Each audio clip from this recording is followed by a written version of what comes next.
পরীক্ষা শেষ আর পড়াশোনার কোনো বালাই নেই। তো যখন পারছে ঘুম থেকে উঠছে, যখন ইচ্ছা খাচ্ছে, এরকম একটা ব্যাপার। কিন্তু বড় ছেলেটা সেরকম পারছে না। ওর যেহেতু এখনও পরীক্ষা বাকি রয়ে গেছে, তো একটুখানি পড়াশোনার চাপেই রয়েছে। সপ্তাহে 2 দিন 3 দিন পড়তে যেতে হচ্ছে, কিন্তু ছোটোটার একদম ছুটি। তাই সকালবেলা উঠে ওর বাবা আজকে একটা কাজ দিয়েছে, যে গাড়িটাকে তো নিয়ে তোরা সব সময় ঘুরছিস, স্কুলে যাচ্ছিস, পড়তে যাচ্ছিস, তো গাড়িটা একটুখানি ধোয়া মোছা কর। আমরা যখন ছোট ছিলাম তখন আমার বাবা একটা সাইকেল কিনে দিয়েছে, সেটাই আমরা রোজ মুছে তারপর স্কুল বা পড়তে যেতাম। তোরা তো সেসব কিছুই নয়, খালি বার করছিস আর চাপছিস। এইসব কথা ওর বাবা যখনই কিছু বলে, আর কোনো বিষয়ে আমার সঙ্গে তর্কও হয়ে যায়। কেননা এখনকার বাচ্চাদের হাতে চাইলেই সব কিছু পেয়ে যাচ্ছে, আর তখনকার চাওয়া পাওয়াগুলো একটুখানি কঠিন ছিল। চাইলাম হয়তো, কবে বাবা দেবে তার ঠিক নেই।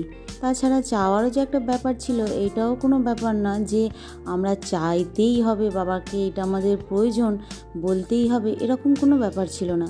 স্কুলে যাওয়ার সময় 2 টাকা চাইলে বাবা যদি 5টা টাকা হাতে দিত তো খুব খুশি হতাম, যে সত্যি আজকে আমার কাছে অনেকগুলো একটা টাকা আছে। কিন্তু এখনকার ছেলেদের 5 টাকা তো চাইবেই না, উপরন্তু যদি 50 টাকাও হাতে দাও তাও যেন অখুশিই থেকে যাবে, যেহেতু 50 টাকায় এখন সেরমভাবে কিছু হয়ই না। আগেকার দিনের সঙ্গে আজকালকার দিনের অনেক তফাৎ এসে গেছে, কেননা মানুষের মধ্যে অনেক চেঞ্জ।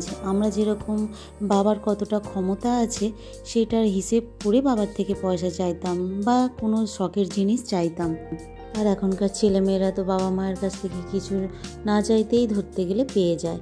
আর ওই জন্যে সেই পাওয়ার একটা কদর সেটা ওরা জানে না, যেহেতু না চাইতেই পেয়ে গেছে তাই জিনিসের কদর জানে না। এইটাই হলো আগেকার দিনের সঙ্গে এখনকার দিনের তফাৎ। তাই এখনকার আধুনিক যুগের ছেলে মেয়েদের সব কিছুই হাতের মুঠোয়। একটা কাজের কথা একবার বললে ওরা কানে নেয় না, কিন্তু কোথাও ঘুরতে বেড়ানোর যাবার কথা শুনলে সেইটার বেলা বেশ একদম খড়হস্ত থাকে। একবার বলেছি তো তার জন্য সকালেই হোক, রাত্রিরেই হোক, ভোরেই হোক, যখনই ওঠবার থাকে ঠিক টাইম মতো উঠে পড়ে। সেই দিনগুলোতে আর আমাকে ওদেরকে ডাকতে হয় না, বরং ওরাই উঠে আমাকে ডাকে।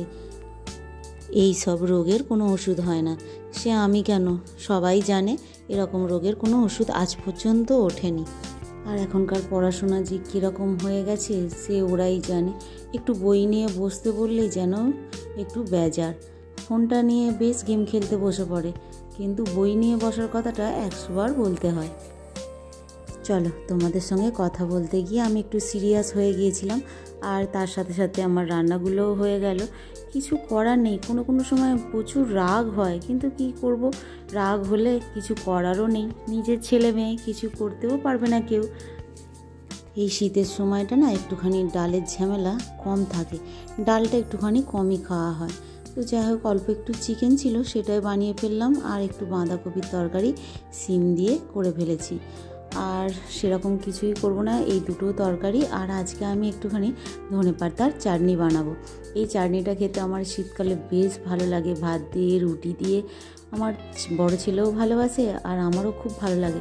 ছোটোটা আবার পাতে নেয় না, আর ওর বাবাও নেবে না, তো আমাদের দুজনের জন্য একটু বেশি করে রাখি, 2-3 দিন ধরে খাওয়া হয়। এই সময় যেরকম চাটনিটার একটা টেস্ট লাগে, গ্রীষ্মকালেও করি কোনো সময়, তো সেই টেস্টটা আর পাই না। তো যাই হোক, অনেকটাই হয়েছে, 2-4 দিন ধরে খাওয়া হবে। এগুলো দেখছিস কি করছে, কি করছে দেখ তো।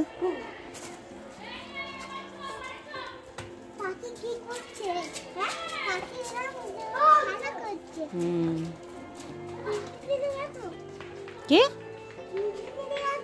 কি তুই ওকে খেলতে নিবি?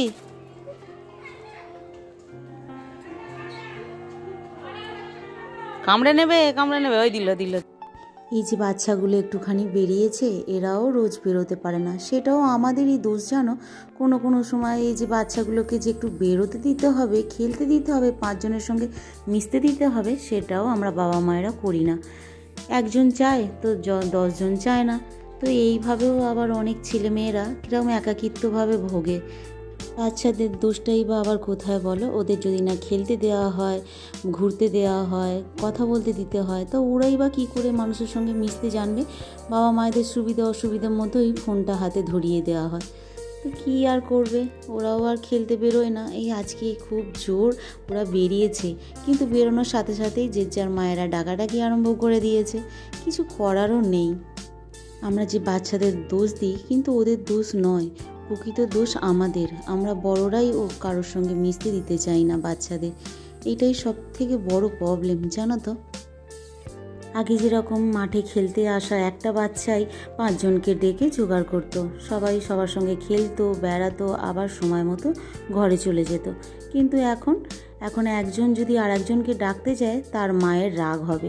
আবার কারো মা আবার বলবে, ওর ছেলে আমার মেয়েকে ডাকতে আসে বা আমার ছেলেকে ডাকতে আসে, ও পড়া হয় না, ওর ঘুম হয় না। এই যে একটা দোষারোপের ব্যাপার আছে, সেইটা যদি কোনো মা শোনে যে আমার বাচ্চা ডাকতে যায় বলে ওর বাচ্চার প্রবলেম বা ওর মায়ের প্রবলেম, সে ও মা আর তার বাচ্চাকে পরের দিন সেই বাড়িতে পাঠাবে না তার বন্ধুকে ডাকার জন্য। এই হিসাবেও আর এখনকার বাচ্চাদের বন্ধুবান্ধবও কম। তো কী করবে, একা একাই বাড়িতে টিভি দেখুক, মোবাইল দেখুক, আর বাবা মাকে যতটা পারবে জ্বালাক, কী করবে আর। আর আজকে ছিল ইতু সংক্রান্তি দিন। মা ঠাকুমাদের মুখে শুনেছি আজকে নাকি একটু হলেও মানে চাল গুঁড়ি দিয়ে একটু পিঠে বানাতে হয়। আর আমার বড় ছেলে ছোট ছেলে দুজনেই খুব পিঠে খেতে ভালোবাসে।